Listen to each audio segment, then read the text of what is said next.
Certainly the capture technology is challenging. I would not call it a new technology.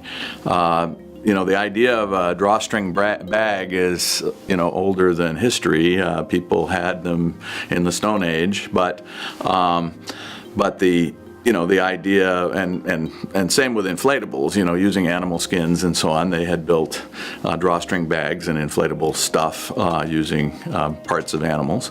And those ideas are the same ideas that we plan to use. However, what is really important is V&V, that is verification and validation of the technology. So the important thing is that we convince ourselves and everyone else that this thing cannot fail. And we have to do that on Earth in the 1g gravity of Earth. And when you fly something in space in microgravity, things often don't behave the way that they behave in Earth's gravity. And so it's very important to do things that convince everyone that it will work. And one example of that is a bag.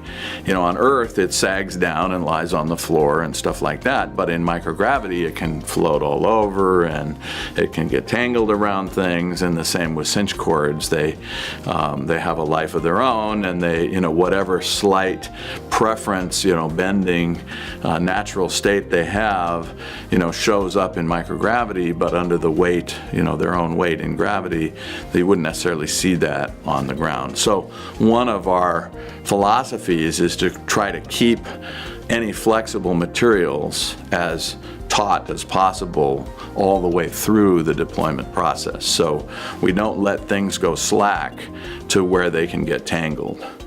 So that's a sort of a key philosophy. And if we are successful in keeping everything taut during the deployment process, for example, by wrapping the bag basically around a spool and only letting it out as fast as the rest of the mechanism deploys, then we can be confident that the system will deploy exactly the same way in space when we get there.